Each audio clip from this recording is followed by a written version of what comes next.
Pernahkah kalian bertanya mengapa ada daerah yang dikenal sebagai kawasan pertanian, kawasan industri, atau kawasan perkotaan? Mengapa setiap wilayah memiliki ciri khas dan fungsi yang berbeda? Ternyata semua itu tidak terjadi secara kebetulan. Halo teman-teman, selamat datang di video pembelajaran geografi. Pada video kali ini, kita akan mempelajari konsep wilayah dan perwilayahan. Mulai dari pengertian wilayah, jenis-jenis wilayah seperti wilayah formal, wilayah nodal, dan wilayah perencanaan, hingga bagaimana proses pengelompokan wilayah atau regionalisasi dilakukan. Dengan memahami materi ini, kalian akan lebih mudah mengenali karakteristik suatu daerah, memahami hubungan antar wilayah, serta mengetahui mengapa suatu kawasan dikembangkan untuk tujuan tertentu. Hayu gasken, siapkan buku catatan kalian dan ikuti pembelajaran ini sampai selesai. Karena di akhir video, kalian akan memahami bagaimana para ahli geografi mengelompokkan berbagai wilayah di permukaan bumi berdasarkan karakteristik dan fungsinya. Selamat belajar! Pengertian wilayah. Wilayah tentu bukan istilah asing bagi kalian. Istilah tersebut sering hadir dalam pembelajaran, terutama pembelajaran IPS. Misalnya ada wilayah pertanian, wilayah industri, wilayah pesisir, wilayah perdesaan, wilayah perkotaan, dan sebagainya. Wilayah-wilayah tersebut tentu menggambarkan corak spesifik seperti namanya. Misalnya, wilayah pertanian menggambarkan usaha pertanian yang relatif luas. Wilayah industri mencerminkan usaha berbagai industri, pabrik, di area yang relatif luas, dan sebagainya. Beberapa ahli mendefinisikan wilayah. Dalam bahasa Inggris, istilah wilayah disebut region. Kant, 1991. Haji Sarosa, 1981, mengungkapkan bahwa wilayah merupakan sebutan untuk lingkungan permukaan bumi yang jelas batasannya. Sementara Hartshorne, 1982, mendefinisikan wilayah sebagai suatu area yang spesifik dan memiliki aspek pembeda dengan area lain. Dengan demikian, dapat dikemukakan bahwa wilayah merupakan dimensi ruang atau spasial berupa area-area di permukaan bumi yang memiliki karakteristik spesifik yang berbeda dengan area lainnya. Istilah wilayah juga dapat digunakan untuk menunjukkan suatu tempat yang memiliki karakteristik khusus yang berbeda dengan tempat lain. Aspek pembeda tersebut dapat berupa kenampakan fisik, sosial, ekonomi, dan budaya yang terkandung di dalamnya, inherent.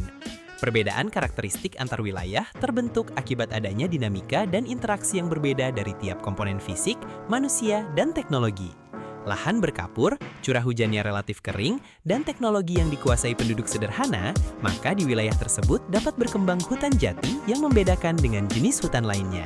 Jenis-jenis wilayah. Wilayah di permukaan bumi tidak satu, tetapi beragam jenisnya. Ada 3 jenis wilayah yang dapat dijumpai, yaitu wilayah formal, wilayah homogen, wilayah nodal, wilayah fungsional, dan wilayah perencanaan, wilayah program. Wilayah formal, wilayah homogen merupakan unit geografis yang digolongkan berdasarkan karakteristik yang sama. Kriteria penggolongan wilayah formal dapat berupa aspek fisik, sosial, politik, maupun ekonomi. Adi Sasmita 2016, Rustiadi 2017. Contohnya wilayah pertanian di perdesaan yang ditandai kesamaan mata pencaharian penduduk sebagai petani dan lingkungan fisik berupa lahan budidaya pertanian. Adapun wilayah industri ditandai dengan bangunan pabrik-pabrik yang luas. Wilayah formal apa saja yang terdapat di kota atau kabupaten kalian?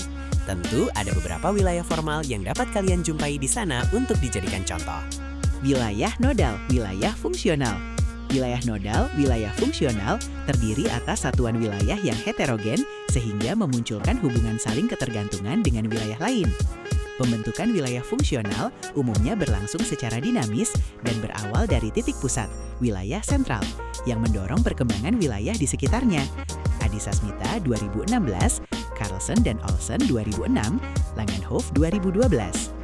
Contoh wilayah fungsional adalah wilayah Jabodetabek, Gerbang Kertosusila, dan Pusat Bisnis Semarang. Tentu wilayah jenis ini juga dapat kalian jumpai di berbagai tempat, walau tidak selalu tersedia. Kalian dapat mencari jenis-jenis wilayah tersebut secara mandiri. Wilayah perencanaan, wilayah program, merupakan satu kesatuan wilayah pengembangan yang menjadi objek dari program-program pembangunan. Wilayah perencanaan erat kaitannya dengan perencanaan tata ruang wilayah, yang wilayah ini berfungsi sebagai objek atau alat untuk mencapai tujuan pembangunan. Wilayah perencanaan merupakan bagian penting dari suatu kebijakan regional, karena keberhasilan pembangunan wilayah ini akan berdampak positif pada kesejahteraan masyarakat dalam lingkup regional. Contohnya, Rencana Tata Ruang Kawasan Strategis Nasional Ibu Kota Nusantara tahun 2022-2042 yang telah ditetapkan dengan Peraturan Presiden Republik Indonesia Nomor 64 Tahun 2022.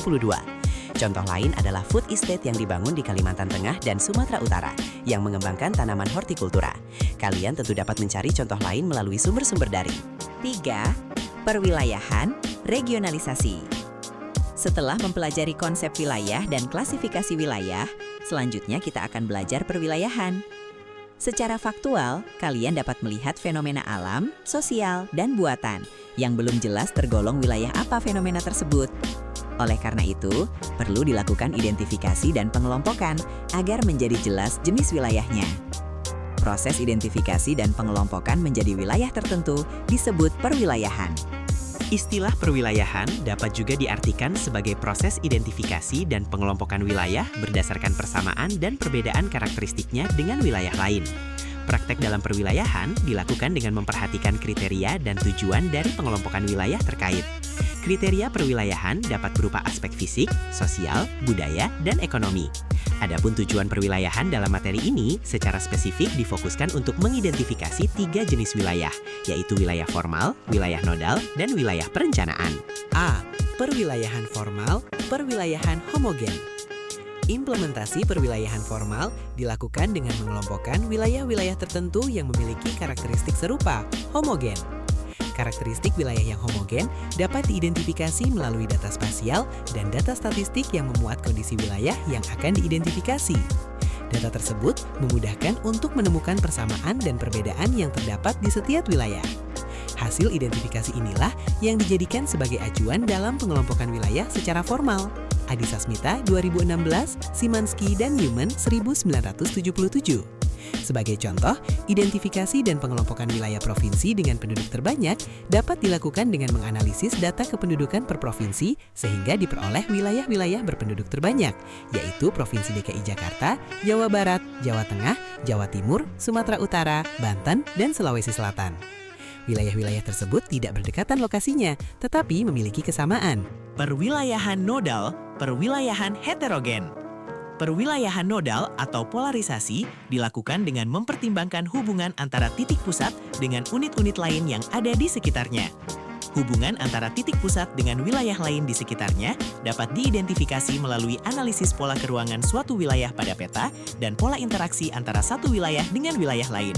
Farmer and Fadderham 2011, Simanski and Newman di Latman 73. Pola keruangan wilayah sentral, titik pusat, biasanya memiliki pengaruh yang besar terhadap dinamika yang berlangsung pada wilayah lain di sekitarnya. Contohnya, perwilayahan fungsional untuk kawasan Gerbang Kertosusila dilakukan berdasarkan keterkaitan keruangan yang tampak antara wilayah Surabaya sebagai titik pusat dengan wilayah Gresik, Bangkalan, Mojokerto, Surabaya, Sidoarjo, dan Lamongan. C. Perwilayahan perencanaan, perwilayahan program. Praktik dalam perwilayahan perencanaan dilakukan dengan mengelompokkan wilayah-wilayah tertentu berdasarkan posisinya dalam suatu program pembangunan. Identifikasi wilayah perencanaan mengacu pada dokumen perencanaan tata ruang wilayah dan program lainnya yang berkaitan dengan kebijakan pembangunan. Batasan dalam perwilayahan perencanaan ini didasarkan pada analisis pembangunan dan lingkungan geografis tempat program pembangunan berlangsung. Adi Sasmita 2016, Mahi 2016, Rustiadi et al. 2017. Sebagai contoh pengembangan industri hijau, Green Industry, di Kalimantan Utara. Wilayah hutan di lokasi tersebut sedang dikembangkan menjadi wilayah industri hijau.